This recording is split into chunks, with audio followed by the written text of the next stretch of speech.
বাংলাদেশের জ্বালানি আমদানি নিয়ে একটা বেশ পাজলিং ব্যাপার তৈরি হয়েছে। তো প্রশ্নটা হলো, কেন বাংলাদেশ রুশ তেলের জন্য আরও ব্যয়বহুল একটা ঘুরপথ বেছে নিচ্ছে? এই অঞ্চলে রুশ তেল পরিশোধন করার মতো জায়গা আছে 3টা। যে কোনো কিছুর আগে তো খরচের হিসাবটা দেখা দরকার, তাই না?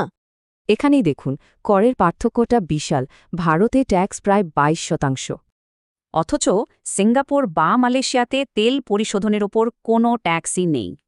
আচ্ছা, খরচ যদি কারণ না হয়, তাহলে কি দূরত্ব বা লজিস্টিক্সের কোনো সুবিধা আছে? ভারতে প্রধানত 2টো রিফাইনারি আছে, একটা ওড়িশায়, আরেকটা গুজরাটে। কাছের রিফাইনারি যেটা মানে ওড়িশাটা, সেটা কিন্তু অলরেডি ফুল ক্যাপাসিটিতে চলছে। মানে বাংলাদেশের জন্য তেল শোধন করার মতো বাড়তি কোনো জায়গাই নেই। তাহলে ওড়িশার অপশনটা তো বাদ। তাহলে বাকি রইল গুজরাট। আচ্ছা, গুজরাট কি বাংলাদেশের কাছাকাছি?